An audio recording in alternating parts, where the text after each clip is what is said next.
Bamwe mu bahuye n'umwuzurira w'amazi bahora baba mu Gatumba no muri site ya Kigaramango bimuriwe muri Sobere mu Maramvya komine Mutimbuzi barashima ngo kuko hariho akoyoko. Kuri ubu turashima ko twarose aho turyama. Uyu arasaba ko leta n'amashirahamwe asanzwe abafasha kuva kera ko bo baronsa ivyo bafungura ngo kuko badafise aho baronderera. Umwe gusa inzara gusa. Nayigome inzara.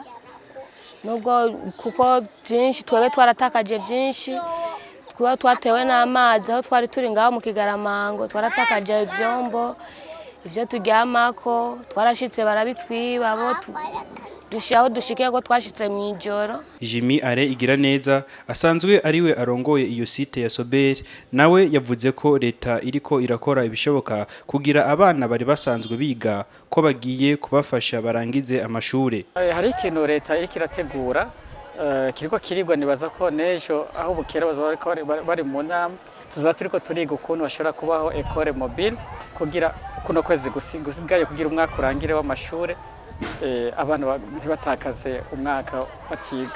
Ni ingingo ziriko zirirwa kandi bwihuta nibaza ko gushika ejo tuzatumaze kumenya ico leta yafashe. Ku kibazo kijanye n'amagara yavuze ko hari abasanzwe babafasha ngo kandi babitwararika. Turafise centre de soins ubwa mbere yarifashwe mu mugongo na Médecins Sans Frontières ku buryo bwa UNICEF ariko bari bafite contrat y'amezi 3 yararangiye.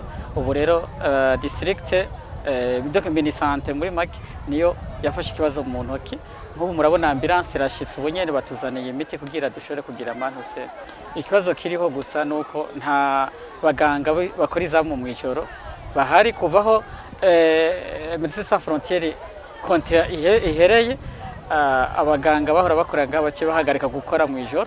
Ubu barakora gushika amasaha yo ku mugoroba saa 9 gacha bataha. Urumva nk'umuntu ashobora kugira ikibazo mu ijoro nta kintu gishobora kumufasha. Mwomenya ko aho muri site ya Sobere isanzwe iri mu Maramvya hasanzwe haba imiryango irenga 580.